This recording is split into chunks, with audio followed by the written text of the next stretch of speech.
You're listening to This Week in Clown World with Ben and Hobbs, so sit back, relax, take your black pill, and enjoy the show.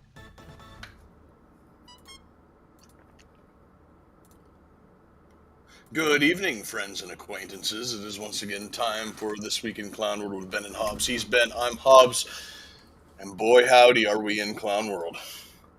Yeah, I mean, you want to hit it right off the top? I mean, might as well, just in case we run long, we'll just call it after that.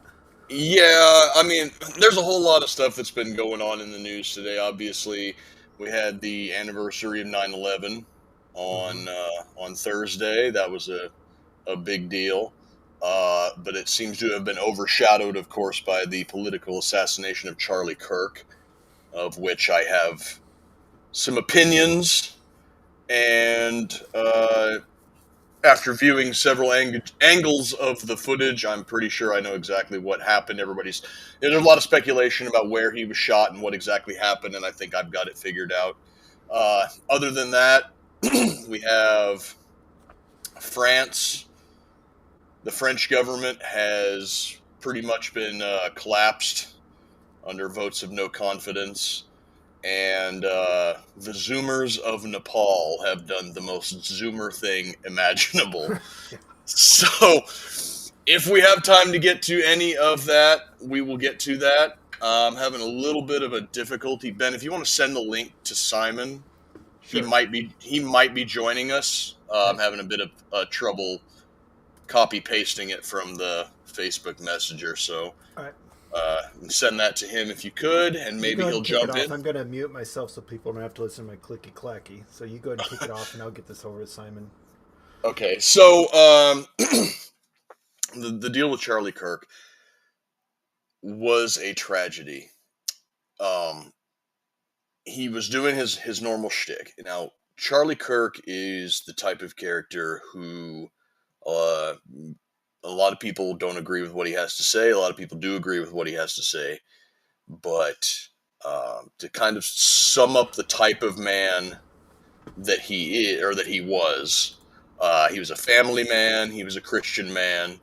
He, by all outward appearances, appeared to love his family more than anything in the world. He was very hardworking. He started Turning Point USA at the age of 18. So he had a vision of where he wanted to go, and according to another podcast that I listened to, at the age of 18 in 2012, he approached a big-time Republican donor at the RNC and just did the 2-minute elevator pitch, and on the spot, this big-time donor wrote him a check for 6 figures to get Turning Point off the ground. So that's the kind of guy that he was. He knew where he wanted to go, and he went after it. And he built a little empire that was one of the most effective messaging apparatuses for the conservative side of politics amongst the youth. And that was where he really focused his attention. His entire shtick was going on to college campuses and debating young people on the merits of conservatism versus progressivism. And very rarely, despite a lot of the invective that was thrown at him in these hostile environments, very rarely did he raise his voice to people. Very rarely did he shout people down. I know there's one clip of him yelling at Cenk Uygur of the Young Turks at an event, and people are trying to point out what a racist he is. I don't see why he was a racist because of that. I didn't hear any racial slurs. Cenk came out, and he was actually one of the reasonable comments from the left. Yeah, and that might be because Cenk has grown as a human, and the thing about Cenk is he's always been very strongly outspoken against political violence and war and violence of any type. So that's to his credit. And so it might be because that's just his consistent, principled stance on things, but it also might be self-interested in the fact that he might be looking at this and go, okay, I might be a target of retaliation. Because that has been on a lot of people's lips. And Well, I kind of thought that as soon as I heard it too, because if you're going to pick a target on the left if some psycho was like, all right, well, we're going to go eye for an eye here, and they're going to pick a target on the left, I mean, he's pretty high up there and on a Charlie Kirk equivalent. Yeah, as far as like social media notoriety, yeah. But as far as the left's analog, like a direct analog There to Charlie isn't. Kirk, there Yeah. isn't one. Yeah. No, because there is no left-wing equivalent of a guy that goes into openly hostile territory and debates. Their ideas are unsellable. I mean, Yes, exactly. The left lives in carefully curated online echo chambers that are not even really echo chambers because they basically live in one directional streaming where you have one thought leader speaking his mind and the followers just listen to what they have to say. Because when you subject any of their ideas to anything more than a surface level amount of discourse, it falls apart. it'd be like Cenk Uygur going into like a Western Nebraska community college campus. Children should be injected with hormones. Change my mind, or something. You know? Yeah. Right. It's all theory. It's all. I don't even know what you want. It takes an Olympic level mental gymnastics to get from point A to point B in modern day progressive politics. Socialism is a good idea, but also the government could at any minute turn fascist. Well, these two things don't square. You need a massive. Another thing about his assassination, and I forget who said it, but they made a good point. It didn't hit people as hard as the Trump assassination. I mean, there was outrage with both, but Trump is playing the game, and by that I mean he's putting himself out there in a position where an assassination is an expected risk. Yes. Charlie wasn't playing the game. Right, and when you're the president of the United States, you have, when you say you're playing the game, the president of the United States has the military and the Department of Justice and everything at their disposal. So there's a certain degree of lethal force reciprocity when you think about, going after a president. Charlie Kirk was the debate guy. Charlie Kirk was the living embodiment of an olive branch to the left, and they shot him for it. So the thing that I think and I was in the group chat last night talking to you guys about this. I'm like, if you guys want to absolutely just seethe on the inside, like I'm sitting at work thinking about this, and I'm getting like lump in my throat and misty-eyed. He was shot, and his little 3-year-old girl got scared by all of the noise and tried to run to her daddy for comfort. And somebody had to stop her from running up there, and she was, why can't I go to my daddy? Where's my daddy? I want my daddy. And her mom had to kneel down and tell her that daddy's on a work trip with Jesus to afford your blueberries. Yeah. I heard that, and I'm getting a little choked up right now when I think about it, because I have a 3-year-old daughter myself. And Nathan, one of the guys that's in our group chat, he put himself in the position of the little girl and said, can you imagine what it would be like if you were that little kid and you just watched your daddy get murdered in front of you? that didn't even cross my mind. I put myself in Charlie's position. And the thing that makes me the most upset about this is thinking about my little girl trying to find me because some piece of shit coward decided to gun me down for the thoughts that I have, the opinions that I have. And that makes me more affected by this than anything. Because when I heard that Charlie Kirk was killed, I'm like, okay, people are going to be upset about this. People are going to, rightfully be trying to figure out who it is. People are going to be calling for blood. There's going to be, all of the things that you've been hearing. And I don't condone tit for tat political violence or anything. But when I heard the story about the little girl, like, my heart shattered into 1,000 pieces. Because that could be my little girl. That could be my little girl. Yeah, I mean, if they're extending the players, to use that same analogy, if they're extending the players in the game to influencers, I mean, we're in that. I mean, we're niche micro celebrities, but we're in the game now. You know what I mean? Right.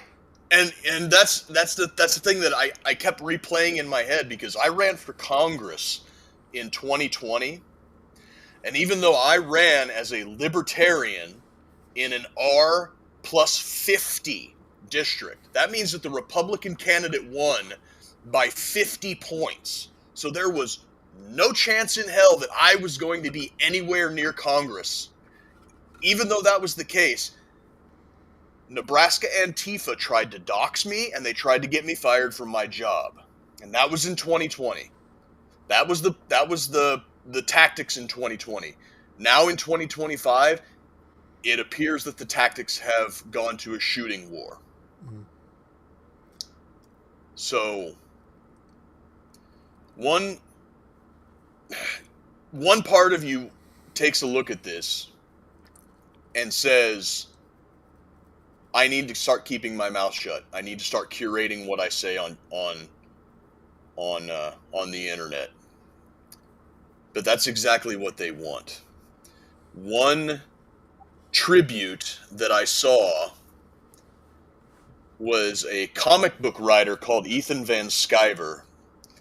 He's one of the Comicsgate guys, and he's like breaking down crying hearing about this, and he's like, if they do this to Charlie Kirk for speaking up, imagine what they'll do to us if we stay quiet.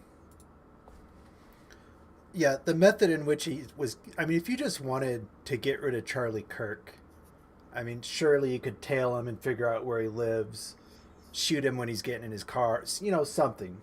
You could take him out. Just the method in which they decided to take him out, let him get set up, start speaking, blow him out in front of a bunch of people so everybody sees it. And I have a hard time believing that 22-year-old idiot came up with that idea. He had to have been coached. I think that we're going to find that he wasn't working alone. I mean, there's already some pretty good evidence that his roommate and maybe a couple of other people were maybe not directly involved, but tangentially involved, or maybe they knew something, but they didn't say anything because they were probably unsure how serious this guy was. What did I see? One of his neighbors said today, within the last couple of weeks, there was a lot of out-of-state vehicles stopping at his apartment. But, what if he ends up like this idiot that shot at Trump, the kid had no digital footprint whatsoever, and they don't know why he did it? I still don't believe that one. Well, this guy seems to be the exact opposite. He seems to have a massive digital footprint and was a Discord server regular and a Reddit regular. So there's a whole lot of information that is out there online. So we will have to see what comes up in the current days. Yeah, I'm sure Reddit has already scrubbed every single bit of his account. I bet they are, but the internet lasts forever. Yeah, I hope somebody found his Reddit name before Reddit figured it out and got rid of him. Oh, I'm sure that the 4chan autists were archiving everything. And even if they weren't archiving everything, a federal subpoena is going to do wonders to make sure that whatever this dipshit was posting is going to see the light of day. Well, and I posted that link where a kid that knew him in high school said that he was a typical Reddit user, is Yeah. how he described him. And I think a week ago or 2 weeks ago, I commented that the Zoomers had came up with a term called Reddit-like behavior for those weird lefties that are just always on current thing. You know what Yeah. I mean? Yeah. And that's kind of what this guy had said that knew him in high school. He was always just, current thing for his outrage. Right. Yeah. Terminally online. Yeah. Yeah. So, there was a lot of stuff floating around. People thought that he was a trans activist or a transgender himself. That turns out to not be true. But apparently his boyfriend is. Yeah, he lived with his transgender partner, who is born a man and is transitioning to a woman. You will always be a man. No matter what you say, you will always be a man. And he left some shit posting, some terminally online shit posting written on the shell casings in the rifle. And see, that's something weird that matches up with the last shooter too, though. What is this terminally thing? online. What is this with writing stuff on? I guess there was stuff on his rifle too. I saw. What is with put? That's something new. Yeah, that was I think the Christchurch shooter in New Zealand was the first one to really do that, and then the guy in Buffalo, New York, that shot up a bunch of black people in a grocery store did that too. And it seems to be something that these chaos agents are doing now in order to throw the terminal boomers off, maybe not off the scent, but just to get a little laugh at their expense as they try to decipher what this online retard terminology is that they're putting all over their rifles and ammunition casings are. I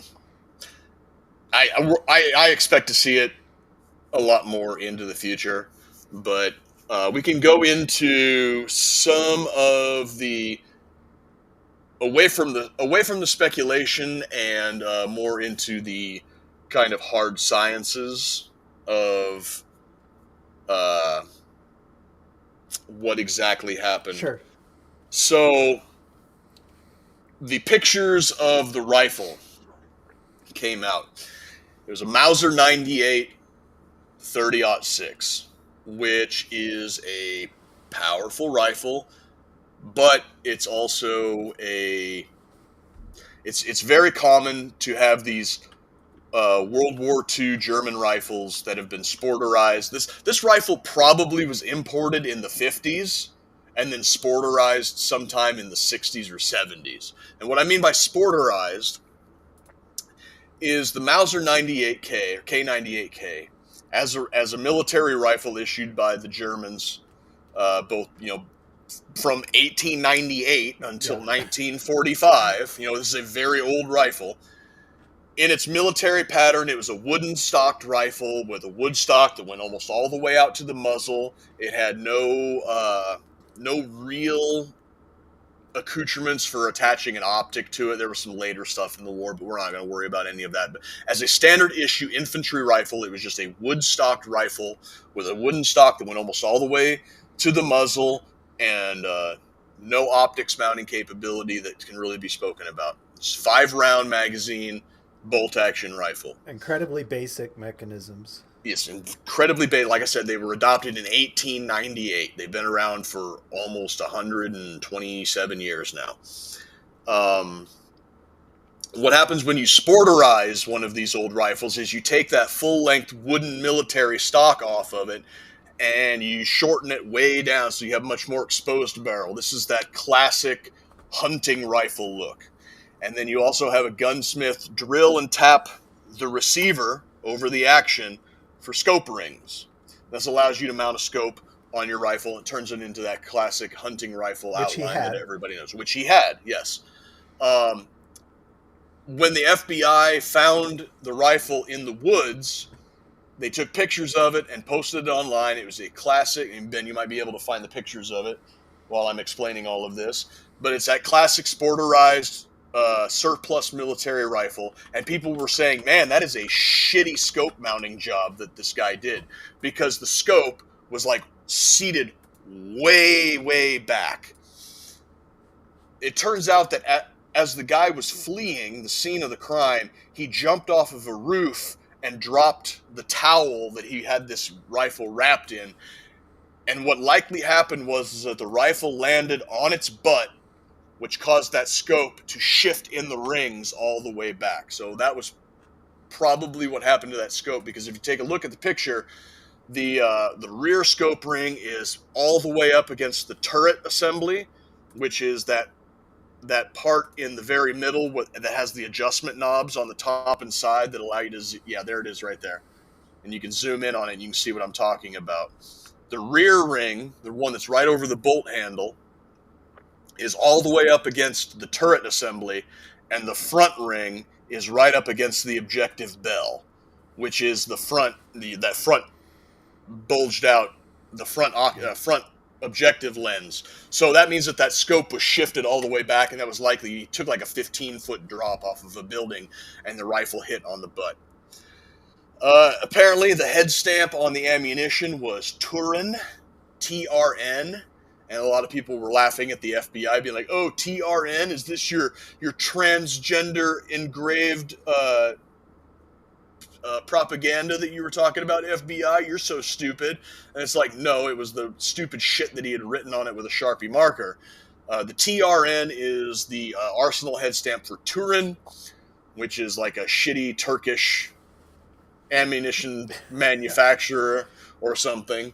So I don't have any hard data on what loading was used, but I imagine that if it was Turin, it was probably a mil-spec 147 to 150 grain full metal jacket projectile out of a 30-06 out of a 30-06 K98 barrel, which is probably, if I had to look at that, probably between 22 to 26 inches in length.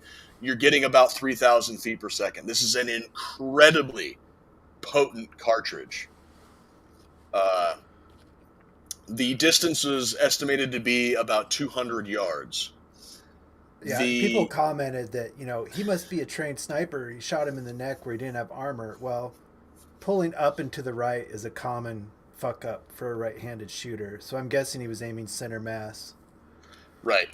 200 yards for a 30-06, the amount of drop that you've got. I can't imagine, okay, so even though this guy was a terminally online gamer bro, aiming for somebody's head is a small target.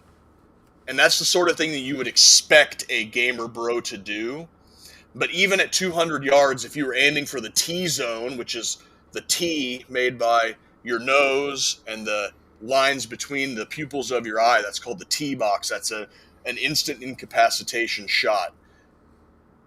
I don't see somebody aiming here and the bullet dropping here. So he might have been aiming center mass. And like you're saying, pulling up and right is a common mistake for a right-handed shooter, because you're pulling the trigger and you're jerking the rifle up and to the right. That's a very good point, Ben.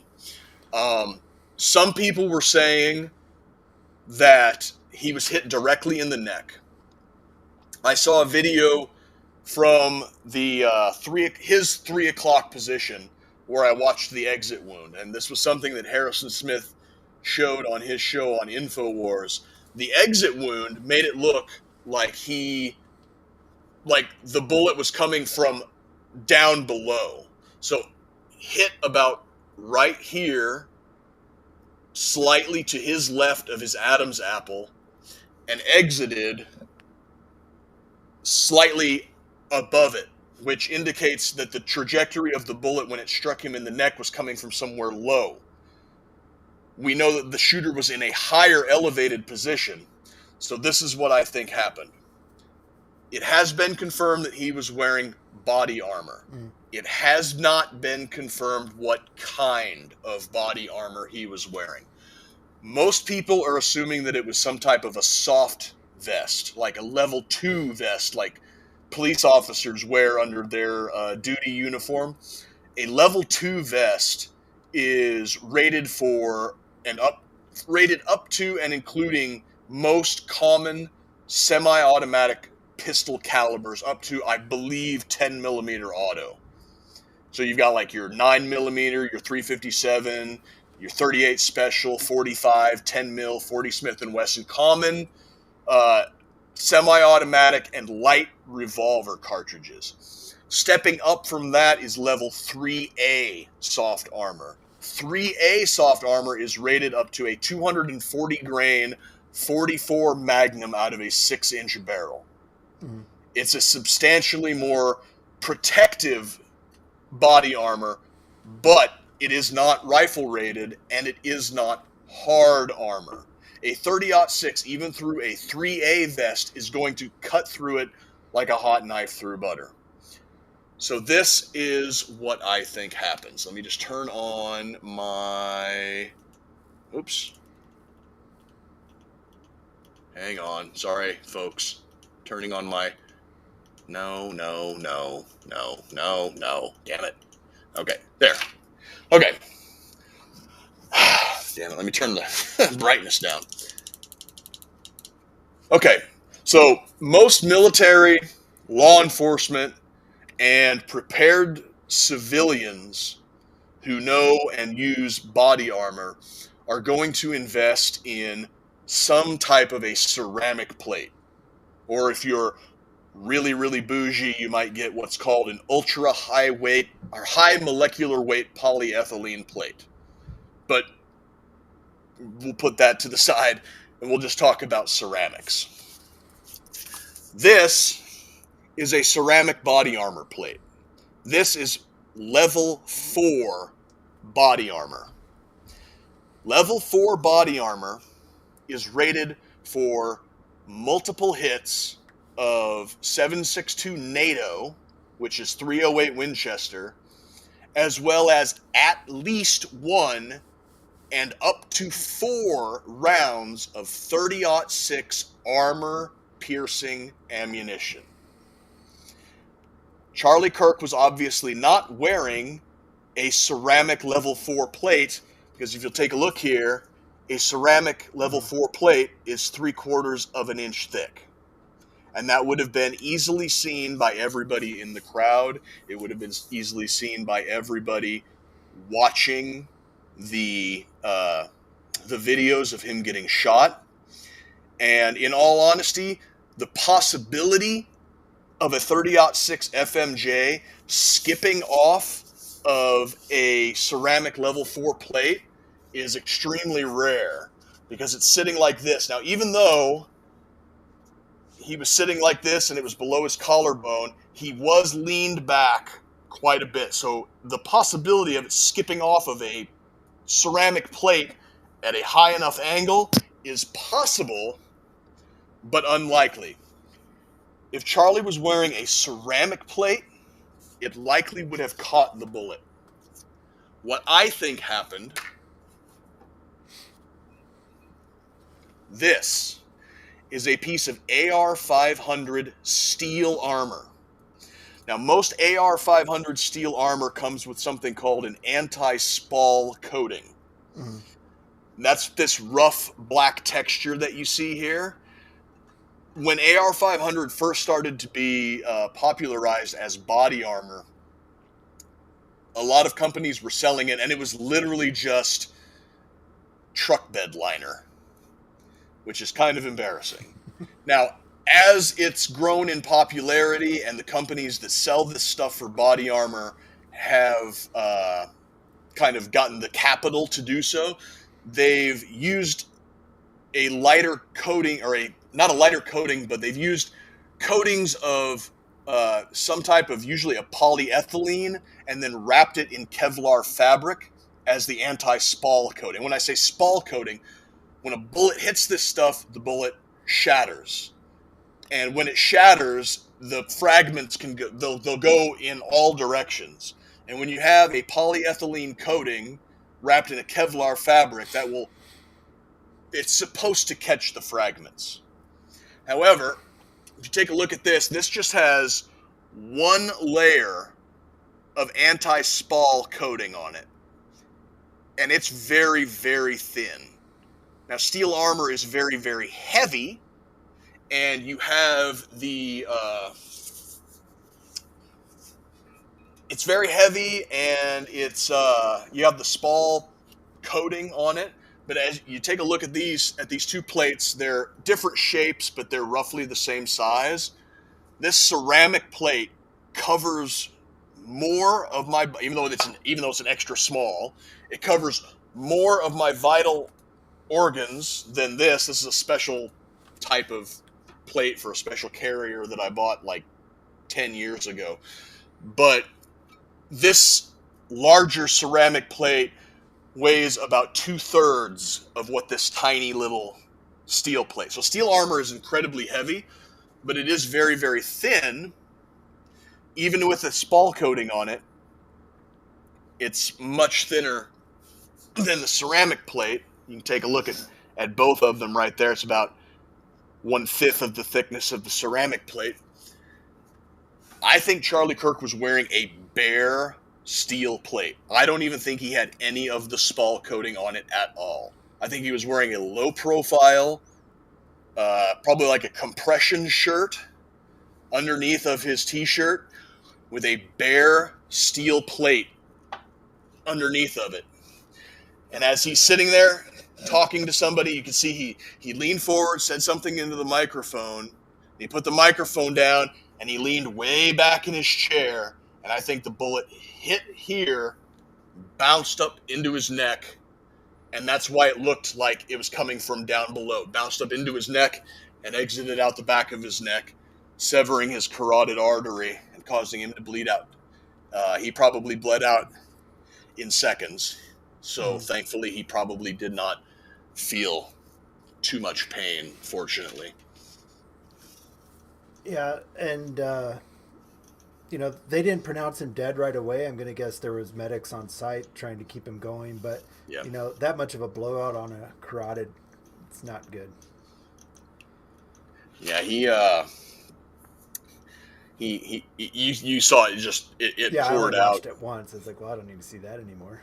Yeah, I watched it a few times from a few different angles. I was talking to my mom about it when it happened. I got back from the gym and I said, Charlie Kirk just got shot. And she's like, what? And she's like, well, keep me updated with what's going on. And then when I saw the video the first time, because this was at the time that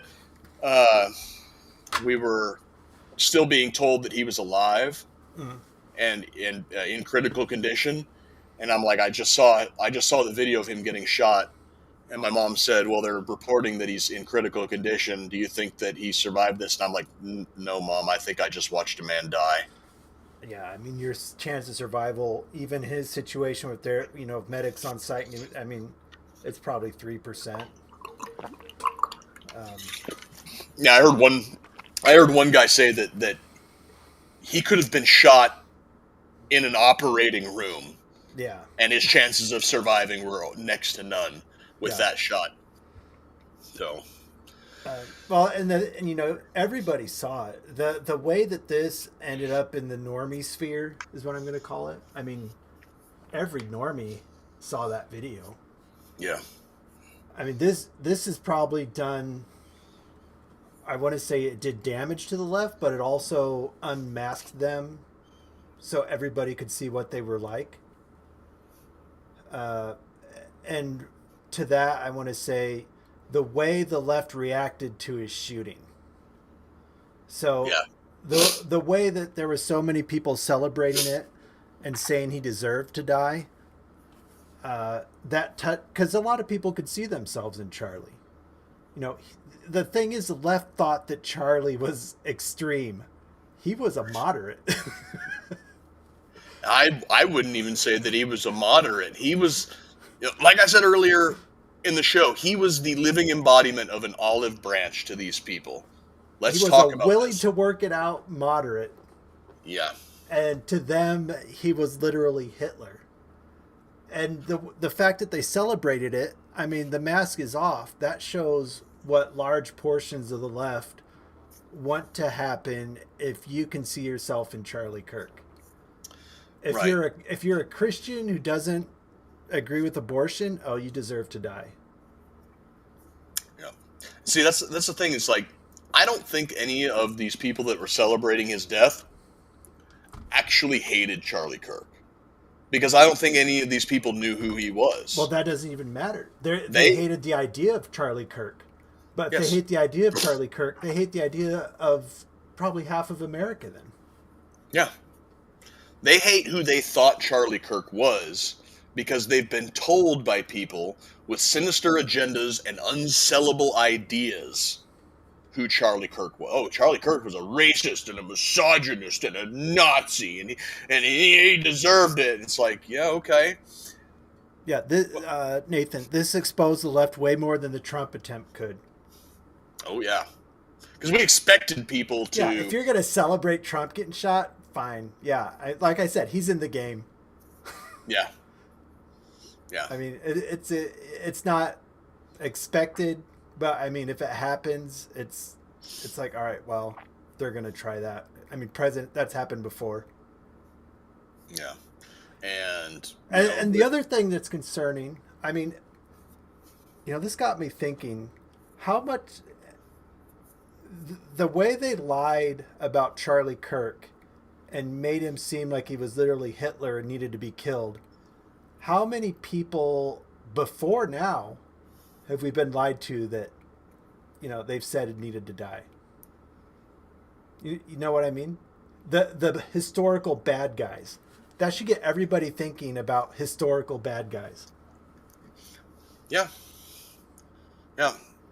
One thing that I think that the left, the progressive left, the people who are celebrating this left really needs to understand is that killing somebody who was the dialogue guy like Charlie Kirk is going to do more real damage to you guys than you could possibly ever imagine. Because the people who were on the fence towards radicalization have now been pushed off to one side. The people who were already radicalized are now more likely to act. And we are seeing action right now. We are seeing people who are celebrating online being doxxed and having their information forwarded on to their employers. We've seen several people in both the public and the private sector lose their jobs over this. And we're also seeing archived lists of the people who have done so. There was what was the website? I think it was exposecharliesmurderers.org. Yeah, something like that. It might be a .com, it might be a .org. I'll have to look it up again. But this is a list of people who were caught online on like TikTok or whatever celebrating, who have been found out and had their information forwarded to their employers, and there will be a collated list of what action the employers took. So that if they get fired, the employers are doing the right thing. If they get retained by their employers, not to do business with those employers anymore. And the thing is that CNN is crying about it. A lot of lefty journalists are like, oh, I thought you guys were against cancel culture. It's like, no. Cancel culture is trying to get somebody fired and ruin their lives for the opinions that they hold on political topics. What you motherfuckers are experiencing right now is accountability culture. You are celebrating the assassination of a good man, and you are going to be held accountable for it. Mm-hmm. These are the weapons that you guys have brought to the fight. Do not cry when it turns out that we are so much better at wielding them than you are. I mean, what is it even comparable to that concern? Maybe when George Floyd died, but I mean, we weren't celebrating that he died. We were making fun of their elevation of Saint Floyd. Yeah. I've seen people try to make a comparison between Charlie Kirk's assassination and that Democrat state rep in Minnesota, Melissa Horvath, I think her name was. It's like nobody celebrated that woman dying. No. I never saw anybody be like, "Oh, this is what she gets." No, nobody on the well. First off, nobody was saying that on the right because when people, "Oh, Melissa Horvath in Minnesota was murdered," and it's like, fucking who? Yeah, that's. And again, she's in the game. She's a politician. She's not somebody outside just stating their opinions. There hasn't been any comparable incident of somebody on the left having this happen to them. No, and there likely won't be, because this is not the for all the hemming and hawing that the left does about how dangerous us right-wing gun owners and blah blah blah are. It's like, please point me into the direction of somebody who did a high-profile political assassination in the past 100 years that even compares to this. Gabriel Princip, maybe. We'll see how it pans out. Right. And you know, the main thing on this too, I mean, anything that pushes the normies in one direction or the other on the political spectrum is bad for you if you're on the wrong side. I mean, this pushed a huge group of normies who don't usually keep up on anything more to the right. Yeah. This kind of goes back to a point that we were making when the George Floyd riots were going off, about how it seemed when you had like the Proud Boys and the Oath Keepers and Antifa in the streets beating the shit out of each other, people were asking, like, well, why are they beating the shit out of each other like this is some type of a medieval battlefield or something? And the reason is because both sides implicitly knew that as soon as somebody brought a gun to one of these fights, that was it. And so, it's not like both sides couldn't get guns. This is America, for Christ's sake. And there were a lot of instances of both Antifa and Proud Boy types showing up to these events armed with modern-day semi-automatic rifles. But when it came time for the political violence, it was all fists and blunt objects. Nobody fought with knives, and nobody fought with guns. It was like gangs in New York when they have the big fight. The rules of the day. Yes, exactly. Exactly right. But now, the left has fired the first shot. Mm-hmm. You are not going to like what comes next if you continue to push it. And I don't think we're going to see the right escalate to that level. You know, there's a lot of... What was it? What did I see? The searches online for new Civil War went up after it happened. And we've talked about this on the show. You can't have a civil war anymore because it's not one chunk of America versus the other. It's Omaha, Nebraska versus the rest of Nebraska. You know, it's those little blue dots that are everywhere would be versus the rest of the United States. It just doesn't work. It's the urban-rural divide. And I can't think of any sort of conflict that has been urban areas versus rural, because urban areas need the rural areas to survive. Mm-hmm. So any sort of conflict, it would just be a starve them out situation. I can't think of any situation in history where it's been like that. It's always been two areas, both having urban centers, supported by rural areas, going to war with each other. Yeah, two large, contiguous geographic areas fighting against each other. You had our Civil War, North and South. You had, every Civil War in history has been one side against another. I mean, the closest analog would probably be the low simmering, constant fighting in Africa, or maybe the Troubles in Northern Ireland. But even then, you had sides that you could run back to. Contiguous geographic land masses. This is a new breed of civil war if it were to come down to it. And like you said, the urban areas rely on the rural areas for things like food, and the rural areas rely on the urban areas for things like economy infrastructure. There's no winning a fight like this. Yeah. We have some comments over here. Luis Ramirez, Secret Service guy in training, was fired. Apparently, there's new India-China border skirmishes. Sandwich Time, one of our regulars. I'm late to chat. Obviously devastated over the murder of Charlie, but are we seriously going to start condoning cancel culture? Are we even libertarians anymore? The rule, cancel culture is the rules of the game anymore. Yeah, unfortunately, Sandwich Time. These are the weapons that they brought. These are the rules that they laid down of the game. We cannot expect a Queensberry rules boxing match to take place when they bring a knife to it.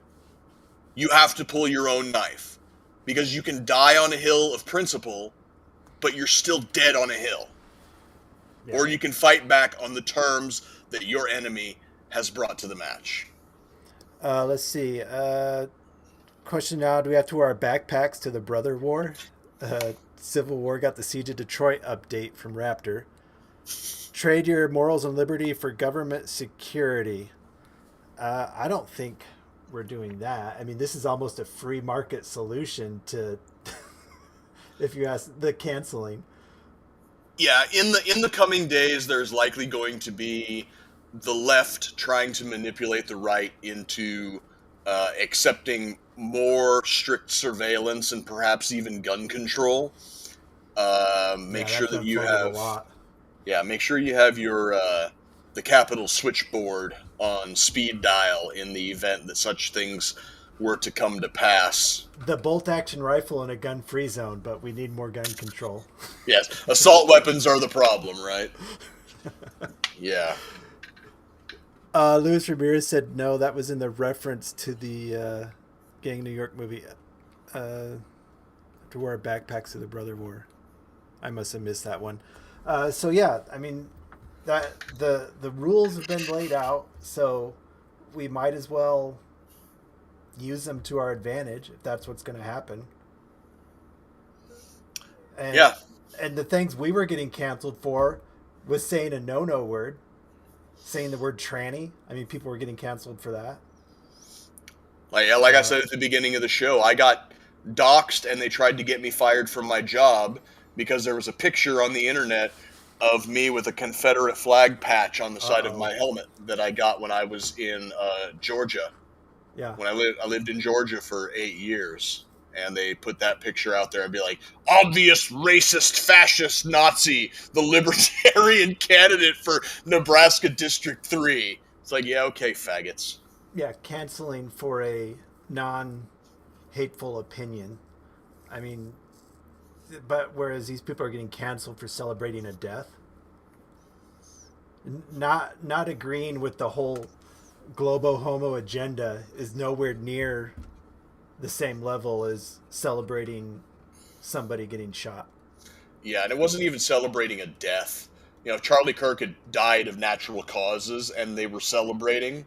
That would be one thing, you know, that you expect it. But the guy was assassinated in broad daylight in front of his wife and kids because of his political opinions and the effect that he had on public discourse. Well, and Sandy says, hey, if the guys on my team suspend, this is a free market solution. This is just people finding what they said and notifying their employer. No government agency is mandating that people need to get fired for saying that Charlie Kirk should have died. And these businesses have no obligation to do it either. They could stick it out.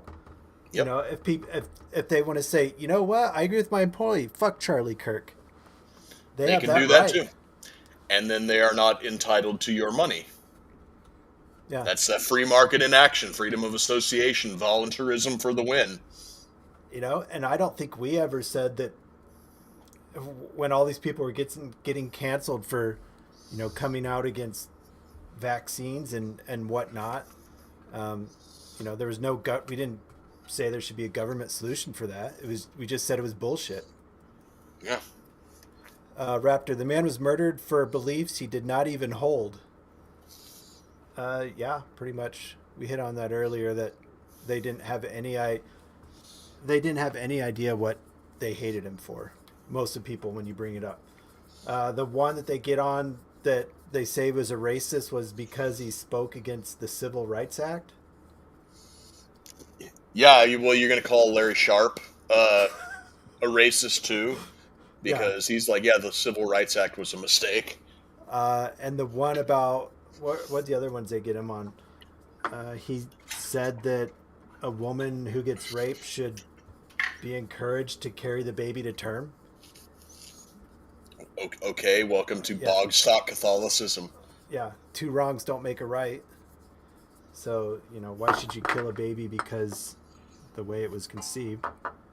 But yeah, that touches on what I said earlier. I mean, there's a lot of people that can see themselves in Charlie Kirk, and they said he needed to die. Unlike the witch hunt towards a bakery that didn't want to bake the cake. Yeah, that's a good point. That got the government involved. Yep. At no point has the government been involved in this situation. I'm not saying that Trump isn't going to go fucking bonkers and do something. Who knows anymore?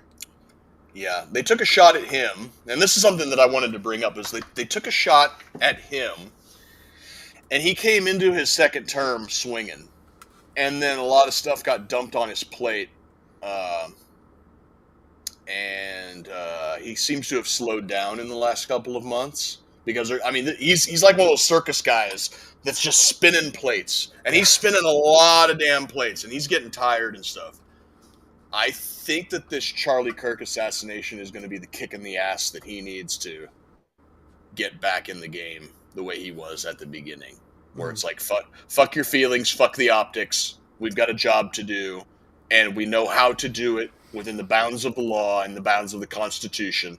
And you guys can cry and post all of your stupid lawfare that you want to, but this is going down whether you like it or not. Yeah. Well, I think we hit on everything I wanted to talk about on that. I mean, do we want to get into anything on Europe in the last 5 or 10 minutes? Shit, well, I don't really want to get into the France thing because I'm not 100% sure. I was hoping that we could have Simon pop in tonight, but he said maybe next week, because I told him that, we got the stuff in Nepal and we got the stuff in France. And the Nepal thing's big. Let's hit on that. Yeah, okay, so from what I understand, Nepal was having some internal troubles. And the government... mildly, it is a completely corrupt system from the sounds of it. Well, that's what communism gets you. But Nepal also, just as an aside, this is probably going to blow you guys' mind, but Nepal actually has the lowest average IQ of any country in the world at a whopping 68. Oof. Yeah. So, Nepal was having some... Is it racist to bring that up? We're going to get canceled. Well, I'm not making a values judgment one way or the other. I'm just putting things into context for what we're about to say here. So, the government was having some internal problems, and in order to clamp down on misinformation, where have we heard that before? In order to clamp down on information, the government decided to just hit the kill switch on social media within the country. So no Facebook, no Twitter, no Instagram, no TikTok, no Discord, no nothing. And the Zoomers decided to rise up. And rise up they did. They rioted in the capital city of Kathmandu, ousted the government to the point where they fled the country. Well, to back up a little bit, too, what kicked it off was the Nepo baby stuff. Do you remember hearing about that? They had a Nepo baby hashtag where, for some reason, the kids of these corrupt officials wanted to be Nepalese influencers. So they were posting videos and pictures of their life living high on the hog in Nepal, while you have these 68 IQ people barely getting by. And it just helped throw fuel on the fire. Yes. So they ousted the government. Government fled the country. They burned the parliament building to the ground. And in the most Zoomer move of all time, they held a vote on Discord. And in the most 68 IQ move in the world, the military said, yes, we will honor the results of this vote.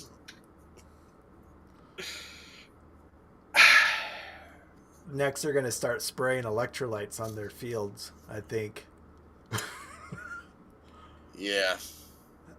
And, you know, there's been people saying there's been some NGOs running around over there helping to push this along because it's on the border of China. We want to give the Chinese something to do since they get to miss out on all the unrest. Let's have a country run by Zoomers on their border and see how that works out. Yeah. I'm sure that this will go about as well as the Chaz. Yeah.